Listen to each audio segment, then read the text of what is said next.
एक बार बुद्ध के कुछ शिष्यों ने बुद्ध से पूछा, आप हमेशा प्रेम से भोजन करने को क्यों कहते हैं?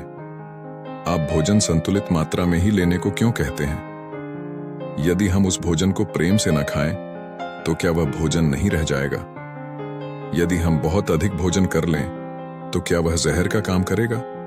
बुद्ध ने कहा, हम जैसा भोजन करते हैं, हमारे विचार वैसे ही बन जाते हैं। यहां भोजन से बुद्ध का मतलब इन सभी चीजों से है जो भी हम लेते हैं, चाहे वह भोजन हो या जानकारी।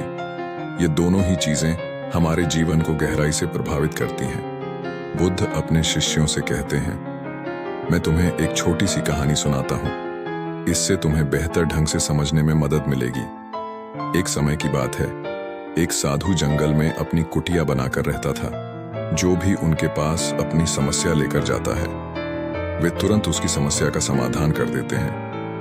धीरे धीरे आसपास के गांवों से भी लोग अपनी समस्याओं का समाधान जानने के लिए उस साधु के पास आने लगे और वह सभी की समस्याओं का समाधान करते हैं। धीरे धीरे उनकी प्रसिद्धि गांव से शहर और शहर से राजधानी तक फैल गई। ऋषि की प्रसिद्धि उस राज्य के राजा के कानों तक पहुंची।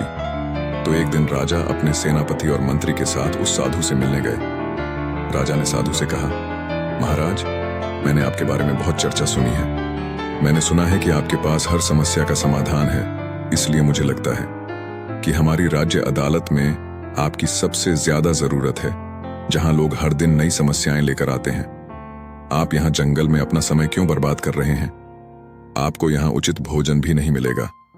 जंगली फलों को तोड़कर खाना चाहिए, पत्थरों पर सोना पड़ेगा।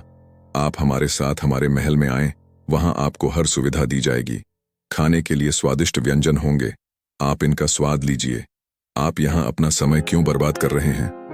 आप हमारे साथ हमारे राज दरबार में बैठिए और राज दरबार की शोभा बढ़ाइए। वह साधु उस राजा को बहुत मना करता है, लेकिन राजा नहीं मानता, उसके चरणों में गिर जाता है और अंत में साधु को अपने साथ महल में ले जाता है। और महल में वह राजा अनेक प्रकार के दान देता है उस भिक्षु को सुख सुविधा, इसलिए वह उसे पकड़ने के लिए उसके पीछे कुछ सैनिक भेजता है।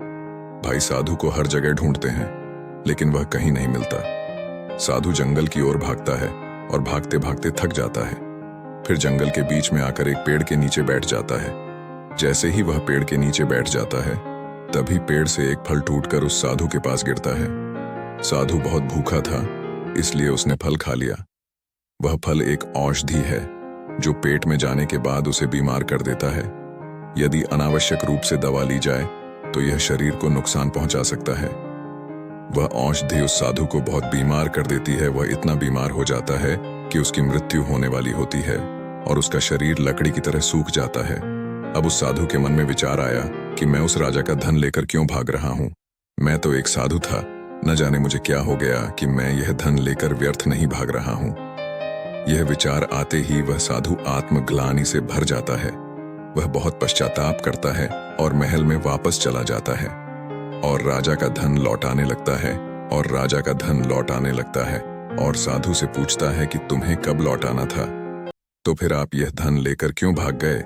यह सुनकर साधु राजा से कहता है, क्षमा करें महाराज, लेकिन पिछले कुछ महीनों से मैंने आपका भोजन खाया, इसलिए मैंने बिल्कुल आपके जैसा ही सोचा। उस पेड़ को शुभकामनाएं। जिसने मुझे वह औषधीय फल दिया, उसे खाने से मैं बीमार हो गया और जो कुछ मैंने तुम्हारा खाया वह उस बीमारी में चला गया। और तब मुझे एहसास हुआ कि मैं कितना गलत कर रहा था। वह साधु राजा से कहता है कि तुम्हारे पास जो भी धन है वह तुमने मेहनत करके नहीं कमाया है, या तो तुमने इसे चुरा लिया या पुनः प्राप्त कर लिया। इसीलिए इस धन के उपयोग में मेरी बुद्धि भ्रष्ट हो गई थी। कथा समाप्त होने के बाद बुद्ध शिष्यों से कहते हैं, हम जो स्वीकार करते हैं वही हमारा भविष्य तय करता है। इसलिए मैं आपसे कहना चाहता हूं कि किसी भी चीज को स्वीकार करने से पहले यह देख लें कि वह चीज क्या है। आप जो लेने जा रहे हैं वह कहां से आता है? क्या यह पाप से आता है? क्या यह क्रोध या ईर्ष्या से आता है या प्यार से आता है? क्योंकि आप जो भी लेते हैं, चाहे वह भोजन हो या विचार, ये दोनों तय करते हैं कि आपका भविष्य कैसा होगा। दोस्तों,